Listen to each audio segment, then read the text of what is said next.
Moi aussi, je commence avec Emma Bovary. Décidément, ça sera peut-être le fil rouge de notre journée. En 1857, Flaubert décrit avec Emma Bovary un personnage qui est peut-être la première acheteuse compulsive de l'histoire littéraire. Pour Emma, les objets ne cessent d'offrir des promesses toujours neuves, de grands vases de verre bleu à mettre sur la cheminée, un prie-dieu gothique, de petites pantoufles de couleur grenat avec une touffe de ruban large qui s'étale sur le cou-de-pied, un foulard de soie algérienne pailleté d'or, même un mobilier de salle à manger entreaperçu chez le notaire alors qu'Emma est presque ruinée et court après l'argent. Tout ça ouvre, toujours pour Emma, autant d'horizons lumineux vers une vie autre, vers une identité enfin trouvée.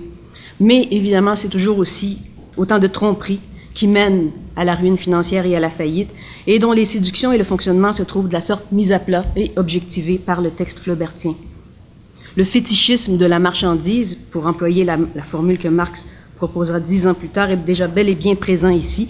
En effet, Emma tente d'obtenir une satisfaction narcissique et érotique par le moyen d'une folle dépense consommatrice. Et en fait, elle confond les relations humaines et les rapports marchands. Dans son Yonville normand, Emma demeure une consommatrice atypique, cependant, une évaporée, disent les villageois, dont le caractère problématique s'exprime précisément par un rapport dévoyé au désir et aux objets. Pourtant, quelques décennies plus tard, la consommation de biens superflus semble bel et bien entrer dans les mœurs. Et Zola, en 1883, en propose un portrait littéraire exhaustif, qui est aussi désigné comme un fait collectif.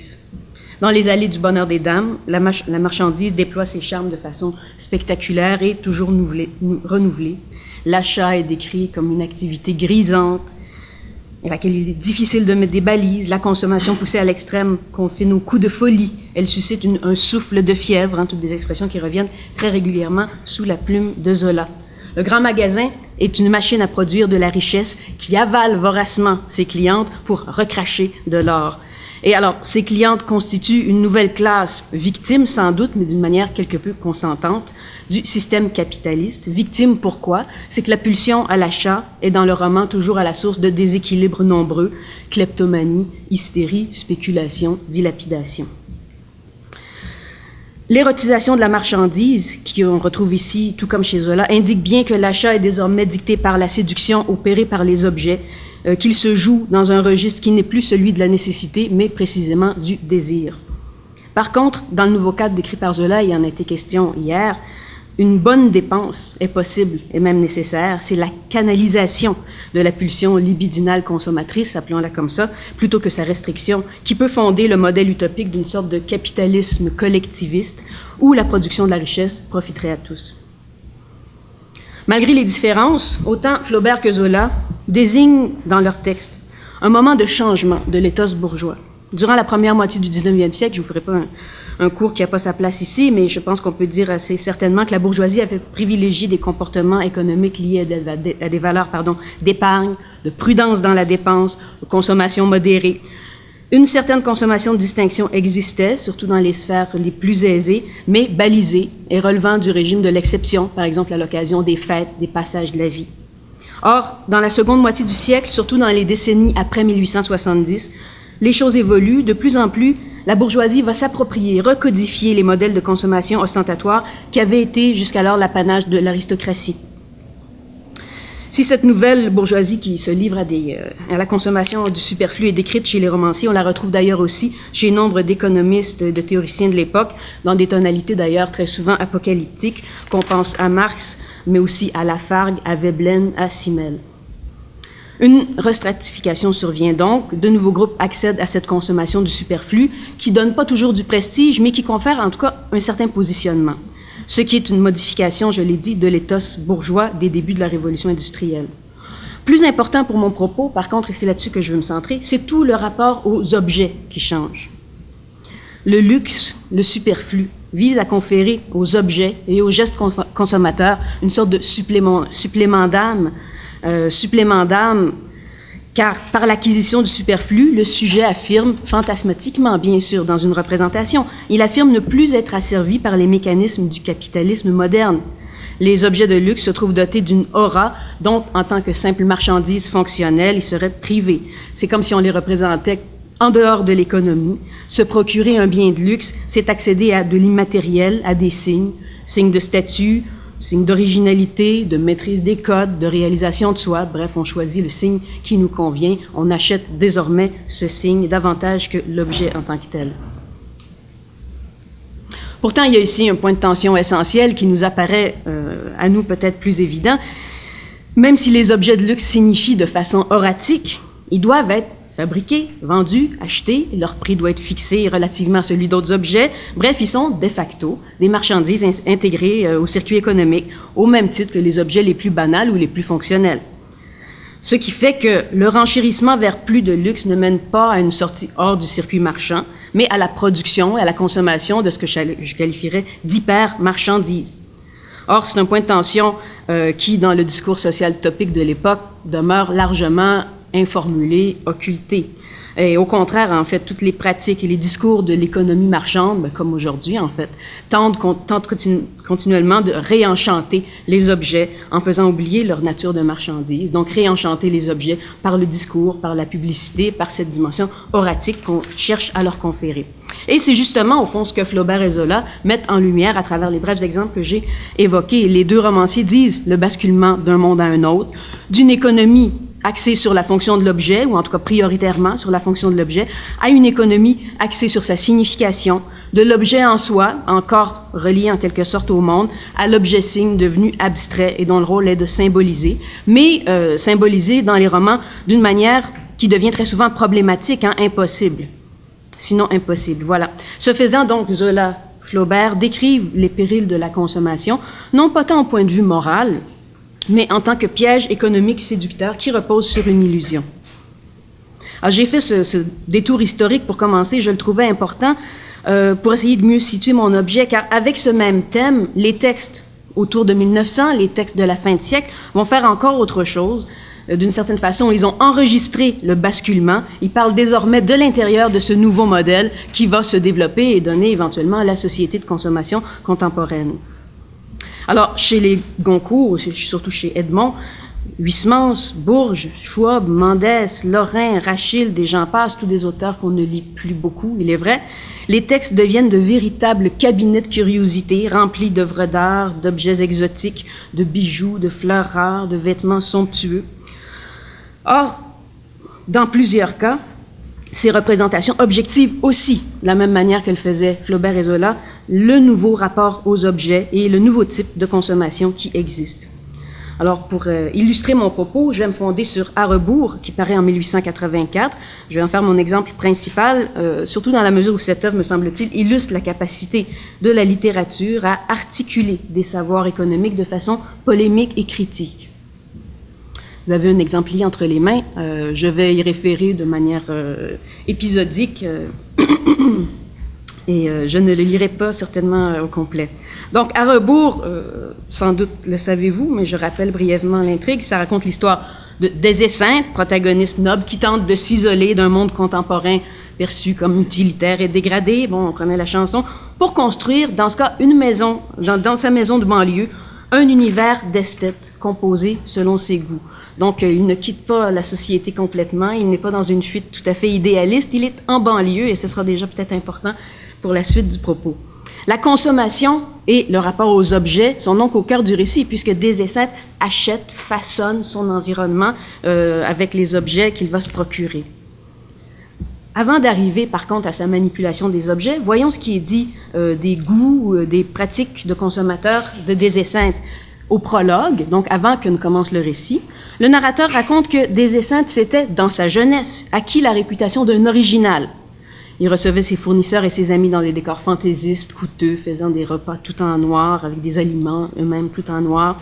Il se vêtait de costumes de velours blanc, de gilets d'orfroie, plantait en guise de cravate un bouquet de violettes de Parme dans l'échancrure décolletée d'une chemise. Toutes sortes d'excentricités qui, au moment où commence À rebours, sont terminées. Au moment où commence le récit, le narrateur nous dit que le mépris lui est venu de ses ostentations puériles et surannées, de ses vêtements anormaux, de ses embellis de logements bizarres. Il veut dès lors se composer, pour son plaisir personnel et non plus pour celui des autres, un intérieur confortable et paré néanmoins d'une façon rare, se façonner une installation curieuse et calme, appropriée aux besoins de sa future solitude. À travers ces deux visages opposés de Des Esseintes, donc l'un jeune et naïf, consommateur non averti, l'autre mûri et savant, le texte semble déjà proposer un modèle de consommation distinct fondé sur un savoir spécifique. Je vais revenir à ça tantôt. J'aborde encore une anecdote latérale dans le récit qui concerne un autre personnage qui se nomme Déguirande. L'anecdote aborde encore plus directement la consommation ostentatoire mal placée dans ce cas-là. Déguirande, bon, la particule de son nom peut-être semblerait le classer dans l'aristocratie, mais le jeune homme n'a aucune fortune. Il épouse sa femme pour sa dot et on va dépenser cette dot pour se meubler. Mauvaise décision, par contre, les deux décident de se loger dans un appartement tourné en rotonde. Donc les murs sont courbes. Cette originalité aura des conséquences fatales. Je vous lis un extrait. En effet, Déguirande acheta des meubles façonnés en rond, des consoles évidées par derrière, faisant le cercle, des supports de rideaux en forme d'arc, des tapis taillés en croissant, tout un mobilier fabriqué sur commande. Il dépensa le double des autres. Puis, quand sa femme, à court d'argent pour ses toilettes, se lassa d'habiter cette rotonde et s'en fut occuper un appartement carré, moins cher, aucun meuble ne put cadrer ni tenir. Peu à peu, cet encombrant mobilier devint une source d'interminables ennuis. L'entente, déjà fêlée par une vie commune, s'effrita de semaine en semaine. Ils s'indignèrent, se reprochant mutuellement de ne pouvoir demeurer dans ce salon où les canapés et les consoles ne touchaient pas au mur et branlaient aussitôt qu'on les frôlait, malgré leur cale. Style quasiment flaubertien, en fait. Hein? Finalement, donc, l'ameublement bancal conduit le couple à l'éclatement, comme l'avait prédit Des Esseintes d'ailleurs, qui avait machiavéliquement inciter les jeunes mariés à s'épouser d'abord et à louer cet appartement. Alors, on a l'impression d'un exemplum, hein, d'une espèce de fable exemplaire destinée à illustrer les méfaits d'une consommation de distinction dont les codes, comme chez Flaubert ou Zola, ne sont pas maîtrisés par les personnages. Mais chez Flaubert et Zola, le rapport problématique au désir, à l'érotisation de la marchandise se trouvait vraiment au cœur des textes. Il mettait en texte la dérive intime du consommateur plutôt de la consommatrice qui menait à la folle dépense et pouvait mener à la ruine de la famille et du social. Pour Huysmans, cet investissement narcissique libidinal dans les objets est en quelque sorte un faux problème, car là où la consommation fait vraiment problème, c'est dans son caractère illusoirement intime, mais foncièrement social. Les murs sont carrés, les murs, il faut cadrer entre ces murs. Donc, on a ici une représentation du social de laquelle il est impossible de s'échapper, ou presque. Donc, Huysmans articule la dimension collective et idéologique du désir des objets et questionne la consommation livrée au regard d'autrui, destinée à positionner le sujet par rapport à des codes de savoir-vivre, des normes préétablies, une certaine idée de la distinction. Parce que, bien sûr, et on l'entend dans cette anecdote, hein, ce qui est perçu comme un choix purement individuel destiné à singulariser celui qui l'opère, c'est en fait déterminé par la mode, la vanité, la coutume, le désir d'originalité. Par contre, et je vais arriver plus directement éventuellement à Des Esseintes, on le constate tout au long du roman, le luxe auquel travaille Des Esseintes tout au long de son entreprise, et le terme « travail » ici serait certainement ambigu, eh bien, ce luxe qui est le seul susceptible de mener à une vraie jouissance, c'est un luxe qui serait en quelque sorte désocialisé ou semi-désocialisé. On va en parler davantage. Il y a bien sûr là une utopie, peut-être même un paradoxe, l'idée d'une économie en vase clos, incarnée dans un seul individu qui va opérer tout à la fois la production, la consommation et le jugement sur cette consommation. Donc, on peut se demander en quoi la fuite hors de l'idéologie ou hors du social proposée par Des Esseintes est-elle plus efficace que celle que proposent les objets de luxe qui circulent sur le marché? En quoi l'esthète n'est pas en train de succomber au chant des sirènes, de la consommation superflue, puis de créer lui-même une sorte d'hyper-marchandise? Pourquoi sa fuite à lui fonctionnerait alors que celle de Déguirande ne fonctionne pas? Mais si l'utopie fonctionne, du moins provisoirement, parce que le roman va quand même se terminer par un échec, mais elle fonctionne provisoirement, cette fuite-là, c'est que Des Esseintes, il est un consommateur rusé qui tente d'échapper au piège de cette consommation vide, névrotique, idéologisée, pour proposer une manipulation des objets par laquelle se construit du sens. Et c'est cette manipulation rusée que je vais maintenant examiner. Je suis à combien de minutes, là? 12, 13. OK. Alors, l'un des objets les plus marquants du roman d'Arrebourg, c'est la tortue, que des essaims fait sertir de pierres précieuses. Certains d'entre vous m'avaient déjà entendu parler de cette tortue. J'espère ne pas être trop redondante aujourd'hui. Elle est quand même fascinante. C'est un improbable animal de compagnie qu'une tortue dont on va commencer par faire dorer la carapace, puis trouvant que finalement ça ne sort pas bien sur le sombre du tapis, des essaims se disent il faut vraiment que je mette de vraies pierres précieuses. Et il va essayer de faire de cette entreprise, on va le voir, ça va être une entreprise de manipulation rusée des objets justement. Premièrement, que fait-il? Il veut choisir des pierres précieuses qui composeront l'image d'un bouquet japonais. Des essaims, donc, n'est pas totalement réfractaire à la mode, aux tendances de son époque, puisque c'est justement l'époque des japonaiseries, de l'art oriental, qui a été popularisée, entre autres, par les frères Goncourt. Mais là, ça arrête vraiment toute concession au goût commun, car les pierres sont ensuite choisies pour éviter toutes les gemmes devenues trop populaires. Alors, des essaims éliminent les diamants communs, les émeraudes et les rubis qui rappellent trop ces yeux verts et rouges de certains omnibus, toute pierre qui connaîtrait donc le travail ou la collectivité. Et il choisit ensuite des pierres rares, sans doute, mais surtout laides. Pourquoi laide? Peut-être parce que dans ce temps où tout s'achète, la pierre restée rare est une marchandise qui n'a pas trouvé preneur. Il faut qu'elle semble défectueuse, irrégulière, fausse, malade, repoussante pour rester rare. À l'encontre aussi d'une tradition gémologique, vous le savez, on constate ça encore aujourd'hui, la tradition gémologique cherche la pureté, la limpidité. Plus une pierre est limpide, plus elle a de valeur. Eh bien ici, le protagoniste, au contraire, privilégie des minéraux, et je cite, aux lueurs vitreuses et morbides, aux jets fiévreux et aigres, engorgés, opaques, sulfureux, comme jaunis de bile, qui ont des scintillements mystérieux et pervers, douloureusement arrachés du fond glacé de leur eau trouble. Donc, la valeur de ces gemmes est clairement fondée sur l'inversion des normes communes, sur l'anti-séduction qu'elles opèrent. Le texte propose, je le disais, une nouvelle forme de rareté, marchandise néfaste, une marchandise que personne ne voudrait acheter. Et donc, ça n'est plus une hyper-marchandise, ça se veut, en tout cas, une anti-marchandise. Il y a aussi, dans l'ornementation de cette tortue, un déplacement audacieux, vous le voyez, vous l'avez lu sans doute, où l'isotopie de la maladie, physique et morale, est plaquée sur ce registre normalement euphorique des pierreries. Alors, les pierres sont bilieuses, engorgées, fiévreuses. Cette association du luxe avec la pathologie constitue un autre détournement de la doxa. Pourquoi? L'érotisation qu'on a vue à l'œuvre chez Flaubert, chez Zola, l'érotisation normalement associée à la marchandise, fait ici porter la fascination ou le désir vers un objet pervers. Elle le dévie, et ce faisant, elle révèle son inanité. Les pierres ne suscitent plus la convoitise du plus grand nombre, elles jouent à provoquer le dégoût, et configurent cette économie en circuit fermé dont je parlais tantôt et dont les valeurs fonctionnent précisément à rebours, comme le dit le titre. Mais plus encore, cette association contre nature des pierreries et de la maladie témoigne d'une manipulation savante des signes. Si l'objet de luxe est là pour signifier et non pas pour avoir une fonction concrète dans le monde, eh bien le luxe négatif de Des Esseintes signifie la maladie et la perversité. Or, c'est un retournement qui est aussi un savoir concernant l'économie, puisque Des Esseintes met alors à nu le caractère arbitraire et fallacieux des enchantements dont la nouvelle consommation fin de siècle veut recouvrir les objets. Tout ce discours laudatif, publicitaire sur les objets qui sont toujours décrits de manière euphorique et dans une dimension de jouissance sont ici complètement inversés. Ils font l'objet d'un discours complètement inversé.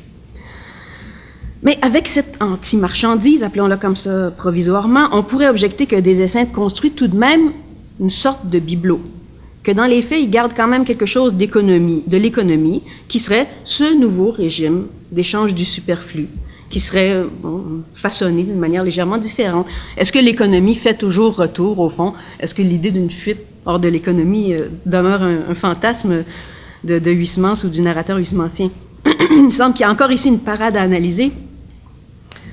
Je pense que Huysmans va employer d'une certaine façon les outils même de l'ennemi, la surenchère vers l'inutile et l'éloignement de toute idée de fonction, pour faire signifier à la tortue encore autre chose.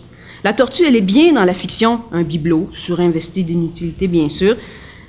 À ce titre, d'abord, elle peut renvoyer au lecteur, mais sur un mode grinçant, l'image de sa propre consommation ostentatoire qui est souvent attachée à des objets risibles ou inadéquats. Donc, c'est une espèce de miroir déformant, de miroir hyperbolique qui exagère et qui, en un sens, est en soi une critique.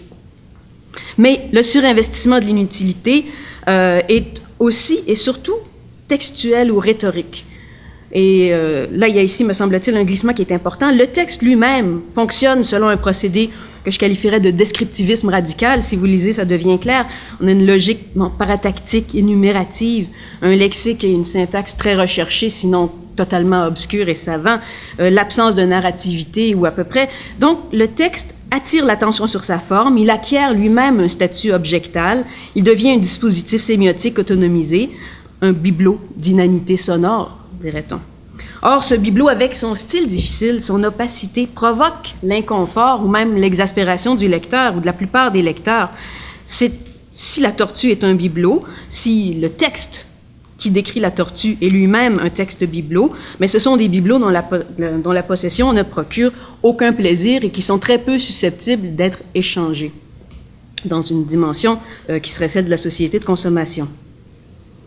Le dévoiement de cette esthétique du bibelot devient encore plus clair si on se rappelle le destin fictionnel de la tortue. Que lui arrive-t-il? Bien, l'opération que Des Esseintes fait pratiquer mène finalement le pauvre reptile à la mort. Je cite, « Habituée à une existence sédentaire, à une humble vie passée sous sa pauvre carapace, elle ne put supporter le luxe éblouissant qu'on lui imposait, la rutilante chape dont on l'avait vêtue, les pierreries dont on lui avait pavé le dos comme un ciboire. Elle meurt donc écrasée sous le poids des gemmes, désormais aboli bibelot d'inanité sonore. » Donc, cet animal-là n'est que transitoirement, si l'on veut, le lieu d'une accumulation de richesses, de monstration de la beauté des gemmes. Si elle est un bibelot, sa valeur se déporte radicalement à partir du moment, oui, vers le sacrifice et le gaspillage à partir du moment où elle meurt. Et Des Esseintes se livre, en fin de compte, à une création destructive d'objets précieux, à un potlatch où l'ampleur même de ce qui est sacrifié court-circuite les normes du marché, questionne les idées de valeur et de possession. Dernière partie. Alors, j'ai tenté de montrer que Huysmans donc éclaire les mécanismes de la nouvelle consommation superflue, dévoile le fait que les objets de luxe, loin d'être situés dans une sphère idéalisée hors de l'économie, ils appartiennent bel et bien au marché, génèrent des formes idéologisées, aliénantes, dissimulées de l'échange économique.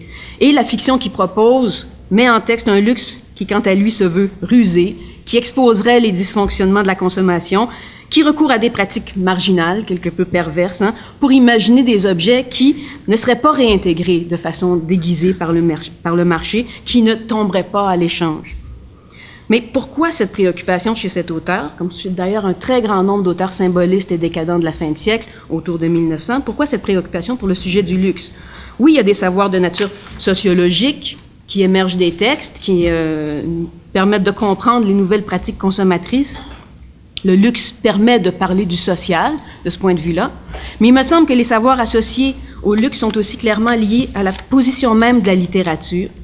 Les textes que j'ai abordés, Flaubert, Zola, Huysmans, disent chacun à leur manière que, dans les dernières décennies du siècle, le régime de l'échange et de la consommation se complexifie, tout particulièrement que les biens de luxe acquièrent cette place spécifique, signifient un statut et permettent d'acheter de l'immatériel, permettent d'acheter du signe.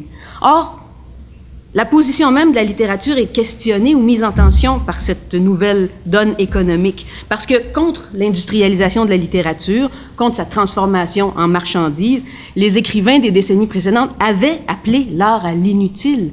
Tout ce qui est utile est laid, disait Théophile Gautier. Si la nouvelle donne socio-économique valorise la consommation de biens superflus, dont la valeur est en quelque sorte immatérielle, comment la littérature elle-même pourra-t-elle échapper à sa transformation en marchandise, fût-elle luxueuse? On ne peut plus juste être inutile, il faut donc des stratégies plus perverses qui déjouent les changements sociaux au moment même où ils se produisent, donc objet de luxe, mais marchandise symbolique qui va permettre une position critique face aux mécanismes nouveaux de cette consommation.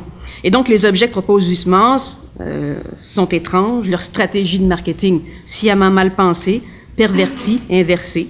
La négativisation des objets configure un système de l'échange qu'on pourrait qualifier de vicié et oppositionnel. Donc, ça n'est pas du tout un système de l'échange qui favoriserait la cohésion sociale. Système qui pose que si la littérature est transformée en marchandise, mais ce sera une marchandise empoisonnée. Un objet d'art, c'est un objet qui ne sert à rien, mais qui dérange et qui a un potentiel de négativité qui ne s'épuise pas. Voilà donc, me semble-t-il, la protestation que semble en mesure de faire l'œuvre d'art décadente. exister comme un bibelot mal placé, comme un ornement repoussant, une sorte de faute de goût. L'esthétique du bibelot, qui valorise la transformation du texte en objet, dont j'ai parlé avec cette tortue, acquiert elle aussi des implications idéologiques critiques. Le luxe décoratif, dans son opacité, et là je parle du luxe textuel, dans son descriptivisme radical, qui peut le rendre quasi illisible, devient aussi une étiquette qui classe l'objet et le destine uniquement à cette sorte de réseau fermé ou restreint, uniquement à ceux qui peuvent en apprécier la valeur. Et donc, le texte décoratif, me semble-t-il, revendique une participation au social, de ce point de vue-là, mais c'est une participation distanciée, décalée, choisie. Le social auquel elle peut participer, l'échange dans lequel elle peut s'intégrer, c'est au fond le circuit restreint des collègues et autres littérateurs. Hein. Donc, c'est dire oui à l'économie, mais dans une version qui n'exclut pas certains mécanismes protectionnistes. Et donc, le roman huysmansien rêve d'un marché parallèle que la littérature mettrait en place et où des objets choisis circulerait en circuit fermé, selon un système de valeurs propres, valeurs à entendre ici simultanément au sens économique et axiologique. On peut tout de même se demander, et je terminerai là-dessus, pendant que nous rêvons avec Huysmans, si toutes ces stratégies ne témoignent pas d'une certaine impuissance. Faire de l'esthétique le terrain de l'inutile, fût-ce d'une inutilité dérangeante et perverse, et faire aussi que cette esthétique existe pour la jouissance de quelques-uns à la sensibilité très spéciale, ça mène tout de même à accepter que la littérature ait peu de prise sur le monde, qu'elle demeure comme un bibelot sur une crédence dans un salon désert la nuit. Néanmoins, cette littérature, dont les pouvoirs sont limités, s'affirme comme une connaissance du monde, me semble-t-il. À ce texte, on doit demander non pas ce que peut la littérature, mais ce qu'elle sait. Et c'est ce que j'ai essayé de montrer. Je vous remercie.